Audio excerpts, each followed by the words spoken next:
De vive voix. De vive voix.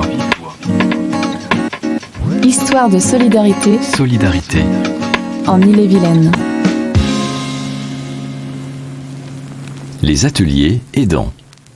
Donc je m'appelle Emmanuelle, j'ai 55 ans, je suis mariée, j'ai 2 filles adolescentes. Je suis arrivée à Rennes il y a 2 ans, en juillet 2020, et j'ai fait un rapprochement familial pour accompagner ma maman de 83 ans, qui avait des troubles cognitifs et qui ne pouvait plus rester à son domicile en Île-de-France. Je lui ai trouvé un logement en résidence-service, donc les résidences qui sont faites pour les seniors qui ne peuvent plus rester à domicile, mais qui sont encore relativement autonomes. Et j'ai trouvé une résidence-service qui s'est ouverte dans mon quartier, à 5 minutes à pied de chez moi, donc ça c'était quand même idéal. Et puis aussi, l'idéal, entre guillemets, c'est que ma maman avait les moyens d'aller en résidence-service, parce que c'est pas forcément quelque chose de donné, hein. On devient aidant un petit peu par la force des choses parce que moi j'étais fille unique. Ma mère a commencé à avoir des troubles cognitifs il y a 3 ans, de plus en plus importants, et ma fonction d'aidante, elle est devenue croissante avec le temps et les difficultés. Et puis aussi parce que l'entourage familial n'était pas présent, donc on devient aidant à plusieurs si on est plusieurs et qu'il y a une famille, et puis tout seul si on est tout seul, ou en tout cas avec son compagnon, ou voilà, parce que c'est la force des choses, qu'on peut pas laisser une personne seule, âgée. Donc elle était très autonome jusqu'à il y a 3 ans. Et les troubles cognitifs augmentant au fil du temps, on devient aidant progressivement parce qu'on se met évidemment à aider sur différents plans de plus en plus.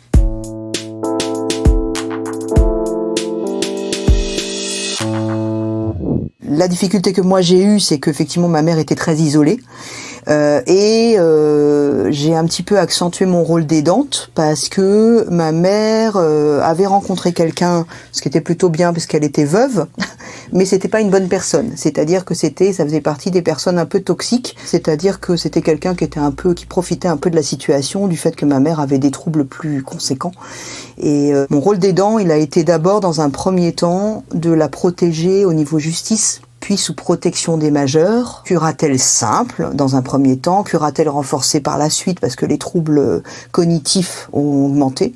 Je préférais aussi que ce soit pas moi qui gère le côté administratif parce que ma mère voulait pas trop que je me mêle de ces histoires et moi non plus d'ailleurs. Donc le fait de passer par un tiers, un curateur, j'étais rassurée quoi. Et moi je gérais uniquement, on va dire, la gestion des rendez-vous médicaux ponctuels ou des prises de médicaments.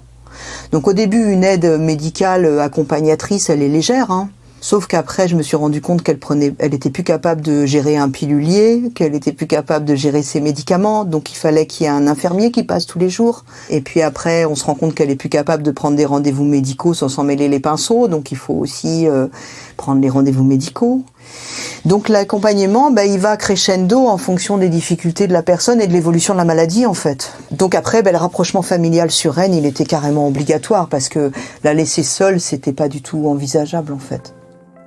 Ça a un impact important sur la vie familiale parce que ça a un impact essentiellement, je pense, de charge mentale déjà. Parce qu'on doit penser à tout. Donc moi, il n'y a pas un moment où je me dis où est-ce que j'ai envoyé le mail pour la demande de ceci, est-ce que j'ai pris le rendez-vous médical pour cela. Et donc il y a une charge mentale de plus en plus conséquente. Il y a besoin aussi d'être accompagné et aidé, d'avoir des temps de répit. Parce que c'est quelque chose de chronophage en fait. On se rend pas très bien compte au début, on se dit je file un petit coup de main là-dessus, et puis au final on se retrouve à gérer beaucoup de choses. Alors effectivement je suis au chômage, mais normalement je devrais faire d'autres choses aussi, c'est-à-dire monter mon projet professionnel davantage. Et si on n'a pas ce temps de décharger pour ça, je me dis mais comment font les gens qui doivent faire la même chose s'ils travaillent ? C'est-à-dire que là franchement ça me prend des journées entières ou des demi-journées. Alors je reconnais que je fais beaucoup de choses, mais quand même. Si je veux, moi, trouver mon équilibre, m'y retrouver et savoir aussi comment faire, parce qu'il y a des fois des situations où je sais pas très bien comment faire, c'est normal. Heureusement que j'ai trouvé de l'aide. Bienvenue à tous pour cette séance du mois de novembre. L'idée toujours étant cette bulle de répit qui vous est proposée ici. L'idée étant de se concentrer sur vos émotions, ce que vous ressentez en parlant de vos situations en tant qu'aidant, mais aussi en parlant de vos émotions en situation là de détente. Je suis accompagnée par le CLIC. Je me suis inscrite à France Alzheimer pour avoir une aide sur les comportements à mettre en place avec ce type de pathologie. Moi, j'ai dû me faire accompagner psychologiquement aussi parce que c'est compliqué, quoi. C'est compliqué. Ça a forcément les rôles sont inversés. On se retrouve en étant aidant d'un proche. Je me retrouve, entre guillemets, la maman de ma maman. Et c'est pas du tout ce qui était prévu au départ. J'ai essayé de trouver de l'aide où je pouvais, quoi. Par des groupes de parole, par de l'aide au CLIC pour savoir remplir les dossiers. Il y a des rendez-vous donc individuels pour régler les situations au cas par cas. Et puis après, ils proposent aussi des ateliers. Alors des ateliers un peu de répit. Il peut y avoir des ateliers de groupes de parole. Mais récemment, ils ont proposé des choses assez sympathiques. Un atelier de sophrologie, un atelier de théâtre d'improvisation. Enfin, que des choses qui pouvaient permettre aux aidants de se rencontrer et d'avoir la parole dans un autre cadre. C'est-à-dire d'échanger autrement, en fait. L'idée de ces temps de rencontre, c'est vraiment de pouvoir vous proposer à travers des ateliers d'art-thérapie, donc là en l'occurrence de la peinture sur verre, un support un peu à l'échange, mais d'une autre manière, d'une autre approche, mais qui peuvent pourquoi pas vous donner des idées. Et de l'envie, parce que de l'envie. Oui, ça vous a chez moi, je peux en faire. Hein. Ouais. Parce que c'est un besoin, ça vous fait du bien. C'est reposant, et c'est revalorisant parce que Je trouve que c'est une vraie source d'échange parce que quand on est aidant comme ça, dans ce cadre-là, on s'isole en fait, on se coupe. Et je pense que ces groupes de parole, ils sont indispensables pour pouvoir échanger, se rendre compte que les questions qu'on a, les autres les ont aussi, dans des situations différentes, dans des contextes familiaux différents. Ces temps de répit sont nécessaires parce qu'on peut plus souffler sinon. Laisser du temps aux aidants pour qu'ils soufflent. Je vais te dire, je l'ai pris moi. J'ai 55 ans, je suis une jeune aidante, mais je l'ai pris. Un aidant, c'est quelqu'un qui accompagne. Il faut qu'il sache aussi être accompagné, je crois. Donc je suis Luc, j'ai 64 ans et je suis en retraite depuis 4 ans et j'habite Cancale. Dans mon profil, je suis un petit peu un aidant atypique parce que j'ai eu mon enfant qui est tombé d'un handicap neurologique et mon épouse aussi. Donc ça a fait que dans mon rôle d'aidant, j'ai eu 2 personnes à soutenir. Et qui s'ajoute maintenant ma maman, qui aussi a besoin de moi, et qui fait que je suis un aidant un peu particulier, qui a un peu la boucle. C'est-à-dire j'ai mon enfant, mon épouse et ma maman.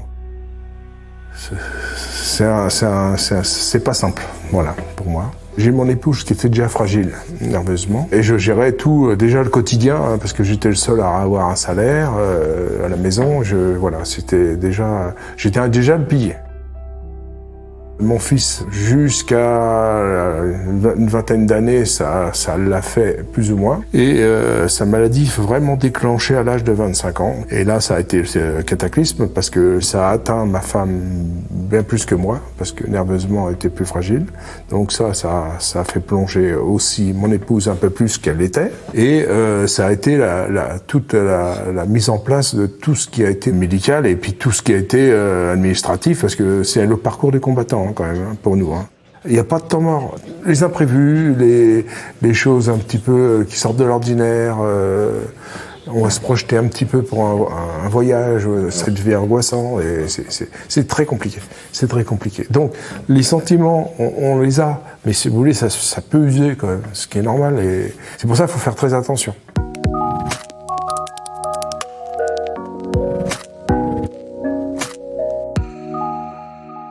J'ai eu la chance d'avoir une bonne santé jusqu'à présent. Je fatigue quand même, là, et j'ai besoin d'un soutien. Donc j'ai un soutien d'un psychologue en ce moment, assez régulier, pour un peu apaiser un peu et un peu voir la suite de ma vie aussi propre, parce que c'est un souci aussi en tant qu'aidant. On se rend compte qu'on se néglige et à un moment donné, si nous, on se casse la figure, tout se casse la figure. J'ai mis ma vie personnelle entre parenthèses. L'aidant, en gros, est pillé, le centre un peu. Et dans ma situation, ça m'a pesé énormément. Le CLIC, c'est récent que j'ai découvert ça. Donc c'est depuis que je suis arrivé sur la région. où j'ai donc découvert qu'il y avait des cafés des aidants et qui m'a permis de rencontrer d'autres personnes qui aidaient aussi des proches voilà, dans différentes situations. Alors moi, des fois, ça me permettait de vider mon sac aussi, est-ce que j'avais besoin. Se libérer, dire que là, j'en peux plus pour ci, pour ça. Et j'ai été soutenu par le CLIC. Heureusement qu'ils étaient là, parce que le souci qu'on a en tant qu'aidant, nous, c'est de rencontrer les personnes. C'est bien aussi de venir à l'extérieur, parce que sinon on reste tout le temps chez soi. Et puis voilà, c'est bien d'être en groupe, d'échanger, et puis on passe un bon petit moment. J'aime bien. C'est plutôt bien résumé quand même. Oui. Le CLIC m'a aidé pour que je puisse suivre un psychologue, donc c'est très important. Et donc j'ai pu avoir des séances, mais voilà, tout est lié avec le CLIC. Et le Café des aidants permet aussi un petit peu de déculpabiliser. Il m'a permis de dire, je vais faire du sport, je vais faire des choses sociales, parce que j'aime bien quand même le social, mais dès que je peux m'échapper, je m'échappe. Et c'est vraiment très très important. Il faut absolument, ça c'est un conseil que j'ai à donner à d'autres aidants, c'est de se garder une liberté quand on peut. Tant que je pourrais, moi, faire des choses et puis m'éloigner, changer d'air, entre guillemets, et me changer les idées, me permettre de voir d'autres personnes aussi, et pas que la maladie. Parce que les aidants, on vit essentiellement quand même dans les problèmes de maladie et d'handicap. C'est très lourd. Donc je pense qu'on ne peut pas vivre toujours en permanence avec cette pression et ce monde. Parce que des fois aussi, on est dans des situations où on s'estime plus, on est pris par le quotidien et on a aussi plus le temps de faire des choses pour soi. Donc en fait, c'est un tout. En fait, on va travailler sur la confiance, l'estime, avoir un moment d'apaisement, de bien-être, de pouvoir communiquer, rencontrer d'autres personnes, échanger sur les émotions. Dans ces cafés des aidants, on échange, on peut dire, si tu veux, appelle-moi, je sais que là, je pourrais peut-être t'aider, ou vois une des conseillères du CLIC, elle va t'aider, n'hésite pas. Parce qu'il y a des gens qui sont renfermés, et on le voit. Hein. Ce qu'on ressent plus dans le café des aidants, c'est une charge émotionnelle importante. Le café des aidants, c'est pas grand-chose, c'est 1h30 par mois. Mais ça donne des pistes. Derrière, il faudrait plus avoir ces temps de repos, de temps de répit pour pouvoir un peu souffler et que ces gens-là aussi pensent à eux-mêmes. Et qui se fassent plaisir, et qui s'amusent, et qui rigolent en allant jouer aux cartes, ou j'en sais rien, mais vous voyez, c'est ça qu'on souhaite, nous. Et à un moment donné, on se pose la question, qu'est-ce que je fais de ma vie ? Est-ce que je vais rester aidant toute ma vie ? Est-ce que j'ai le droit de faire autre chose ? Est-ce que j'ai le droit aussi de penser à moi ? C'est ça la question. Vous êtes aidant et souhaitez être accompagné, ou vous renseignez sur les aides existantes pour les personnes âgées ? Rendez-vous sur illevilaine.fr, rubrique Personnes âgées. De vive voix, le podcast du département d'Ille-et-Vilaine. À bientôt pour un nouvel épisode.